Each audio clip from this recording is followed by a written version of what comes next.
Hi, I'm Rick's Towing, and this is an inside edition at Fender Garage.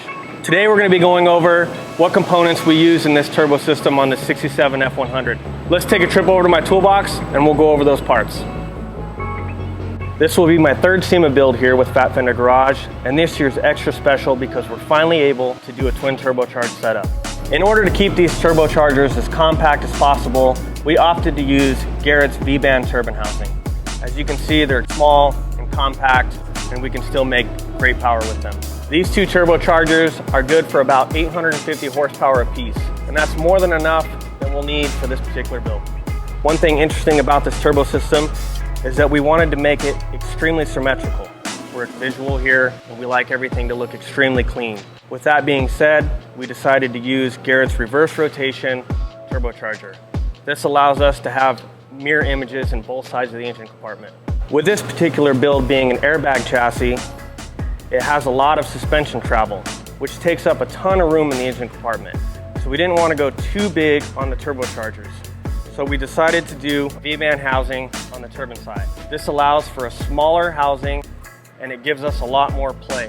We will also be using TurboSpark 45mm hyper gates. These will be what we use to control the boost. We've used the Raceport TurboSmart blow-off valve. They're very small and compact.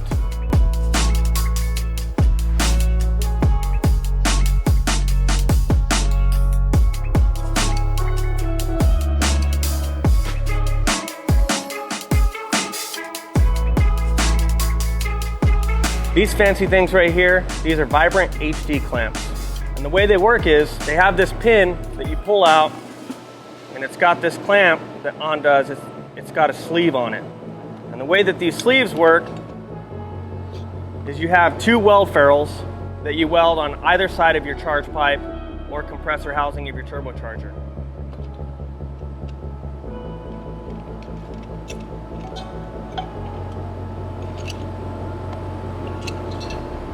They take two O-rings on either side of the ferrule.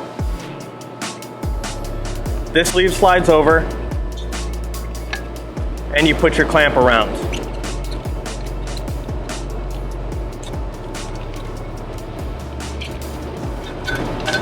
And what that does is it allows for a little bit of play in your system while still being able to hold positive boost pressure.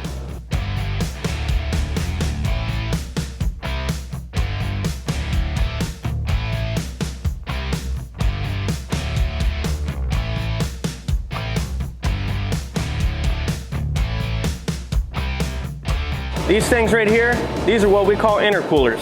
These intercooler cores are from Garrett. They're a 14 by 12 by 3.5 inch core. They're good for about 550 horsepower apiece. They're 12 inches tall, 14 inches wide by 3.5 inches thick. These particular intercooler cores are good for about 550 horsepower apiece.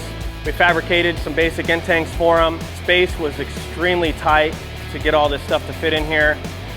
These things worked out extremely well.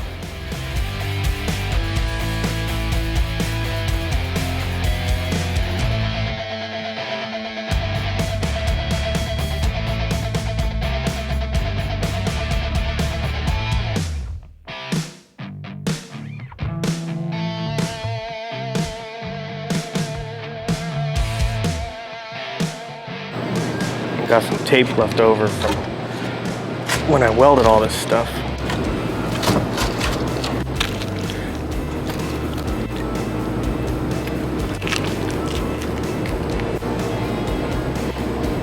Next up, we're going to be talking about the headers that we fabricated for this system. We've been getting a ton of questions on what we use, what material we use, what head flanges we use, where we buy the head flanges. These things are not that complicated. They feature an 1.75 inch runner. They're made out of 304 stainless steel, 20-degree collector, slip fit, with a spike in the center. Obviously, they have the wastegate port and the V-band turbine inlet for the turbocharger. Pick it up, pick it up, pick it up, pick it up. You see the drippy, I fit it up. Hop in my car and the giddy up. Secure the bag, yeah, I get the bus. Pick it up, pick it up, pick it up. You see the drippy, I'm fitted up. Hop in my car and the giddy up. Secure the bag, yeah, I get the bus. Pick it up, pick it up, pick it up, pick it up. I've been on the flex since flex zone.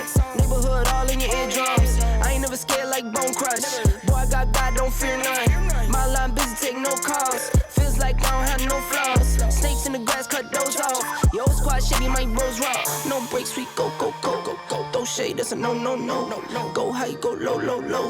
Like spinning in a 644. Cash money like 504. Ball like AD24. No sleep, need more, more, more. Pick it up, pick it up, pick it up, pick it up.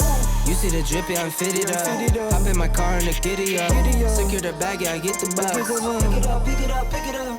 You see the drip, yeah, I'm fitted up. Hop in my car and the giddy up. Secure the bag, yeah, I get the bus. Pick it up, pick it up, pick it up. Ooh, I'm a real one, my day ones. Try speak up, can't say none. Try dig dirt, there ain't none. I make the money that save up. 10, 10, 80, my save ones. Take to the top on the baseline. New car, race on. Fast lane, pace on. With the booyah, that's a flex. Not human, I ain't from another planet. I'ma teleport, might vanish. I'ma wake up, do damage. Jordan number 7, he's bored though. Working all night, need more though. I remember nights I was poor though. Pick it up, pick it up, pick it up, pick it up. You see the drip, yeah, I'm fitted up. Hop in my car and the giddy up. Secure the bag, yeah, I get the bus. Pick it up, pick it up, pick it up. You see the drip, yeah, I'm fitted up. Hop in my car and the giddy up. Secure the bag, yeah, I get the bus. Pick it up, pick it up, pick it up. Let's take a look at some of the fabrication and why we did some of the things that we did on this build. The Coyote engine, as you know, is extremely wide. And with the airbag system, the suspension is going to travel all the way up to about here. So in order to fit inner fenders, large wheels and tires, we had to get all this to fit in an extremely tight space. This features a 3-inch downpipe with stainless steel flex bellow, an 1.75-inch recirculated dump tube. Why I recirculated the dump tube is extremely simple. It's way quieter and it doesn't make a mess. It's way easier to just vent the dump tube in the atmosphere. However, doing that on this particular build will shoot spent exhaust gases all over the engine, inner fenders, frame, making a mess. You can see that this particular turbo system, we did 2 separate intercoolers. And I did that for several reasons. The number 1 reason, space. The second reason, I didn't want to block the radiator. These intercoolers are extremely thick and extremely dense. They block a lot of airflow.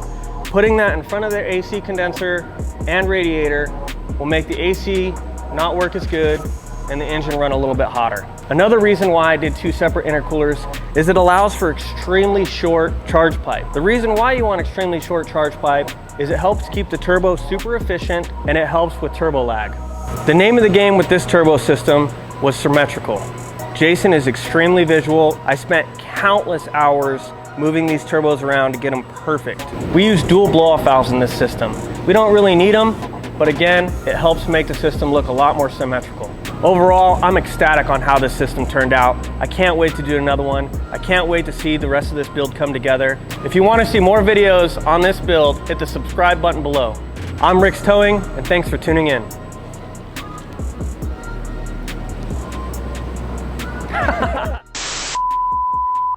Hit the subscribe button below. Okay, subscribe button below. Blah, blah, blah. God, how does Jason do this all the time? It's ridiculous. I need to do an introduction and I'm struggling. I just need to say, welcome to Fender Garage. I'm Andy Venable. I need to say that. Say it. I need to stop thinking about it so much. How do I say that and not sound like an idiot? Welcome to Fender Garage. I'm Andy Venable. That sounds ridiculous. Being that this truck, these are probably the most, well, I'm standing here like I'm trying to get my wife to do the dishes. These fancy clamps right here, they're actually pieces of but they mark them up about $130 so that you think that they're good.